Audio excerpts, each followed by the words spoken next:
Salam damai bagi kita semua.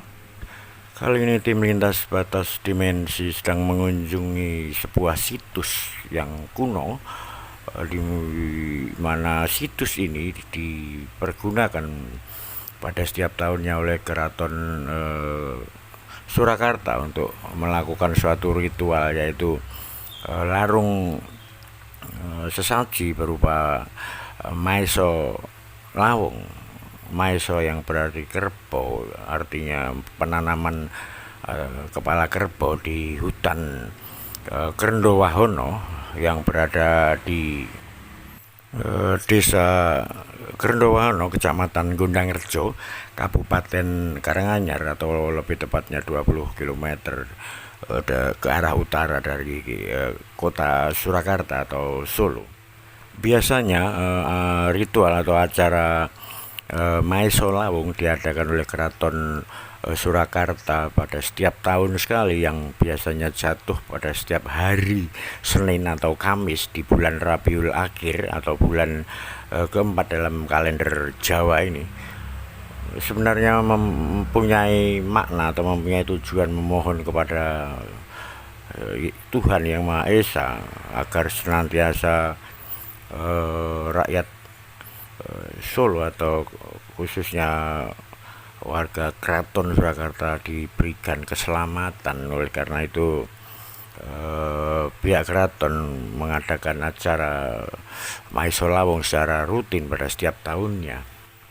Dan kerbau yang mau dipotong juga tidak serta-merta kerbau pada umumnya, yaitu kerbau yang dipilih yang masih berjaga dan belum pernah dipergunakan untuk menarik gerobak atau bekerja di sawah. Dan ada beberapa sesaji yang lainnya seperti lauk pauk, jajan pasar, hingga macam-macam yang disediakan oleh Keraton Surakarta untuk kemudian diarak atau dibawa ke hutan Krendowahono ini.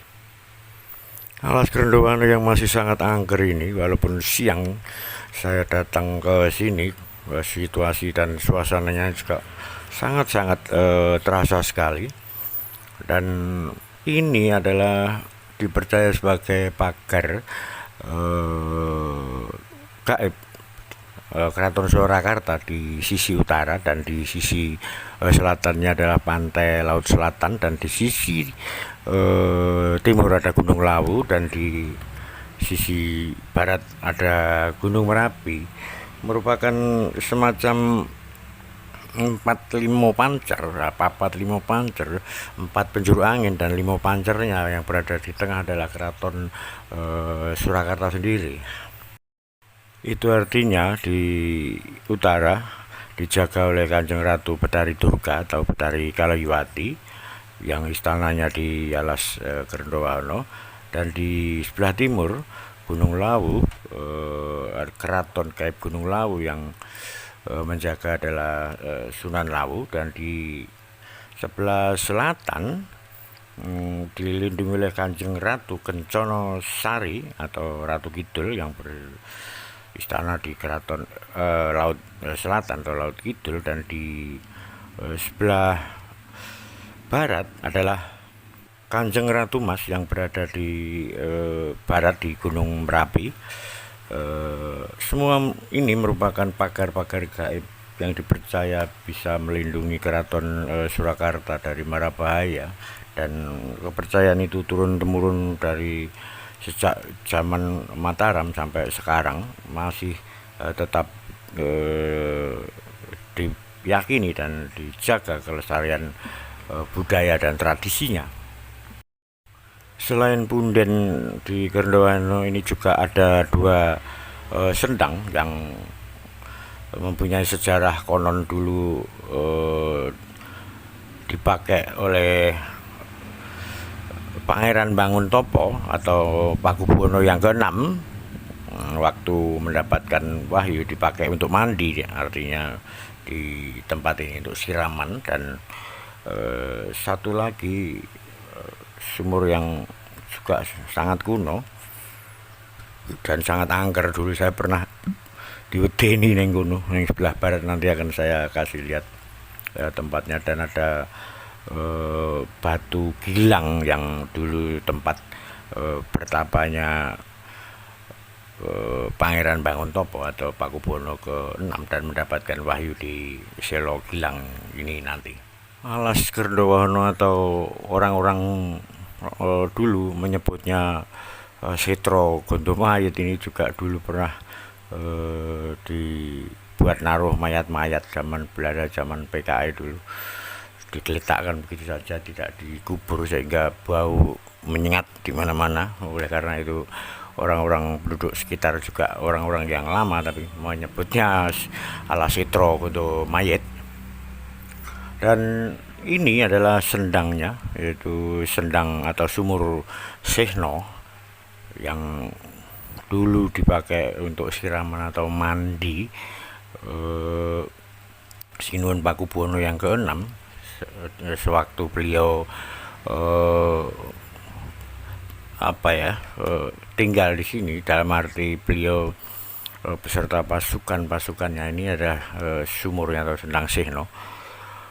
Dalam rangka mengatur strategi melawan Belanda, mengadakan pertemuan juga dengan Pangeran Diponegoro di tempat ini dan di Batu Gilang. Nanti akan saya tunjukkan batunya. Dan air sumur ini sampai sekarang juga masih banyak orang yang mengambil untuk dipakai, yang konon katanya bisa untuk menangkal segala penyakit atau apa. Orang-orang yang masih mempunyai kepercayaan seperti itu. Dan ini sebentar lagi ini di sebelah kiri ini ada sumur yang dulu tahun 90-an ini masih berupa tanah yang belum ada bibir sumurnya, belum dibangun. Jadi untuk mengambil airnya juga cuma pakai ember dan tali. Ini di sini ini dulu saya pernah diwedeni ning Delalah Rawati. Jadi malah yang sing medeni Melayu. Ini di sumur ini. Mungkin kalau orang dulu nyebut gendruwo, paling tinggi besar hitam berbulu gitu. Di sebelah sumur ini, di pohon beringinnya ini, malam-malam sambil menggerak-gerakkan daun-daun pohon-pohon yang di situ, dan terdengar suara hayo sambil pohonnya dirok kalau bahasa Jawanya, diubah-ubah kayak gitu. Hayo. Saya cari, begitu saya lihat ada ini, ayo matamu. Nggak tahunya kedua itu. Udah saya tinggal aja ke Batu Gilang ini karena mungkin dia berharap kita takut. Kalau kita takut kan dia seneng. Saya nggak takut karena saya sering lihat genderuwo seperti itu dari dulu.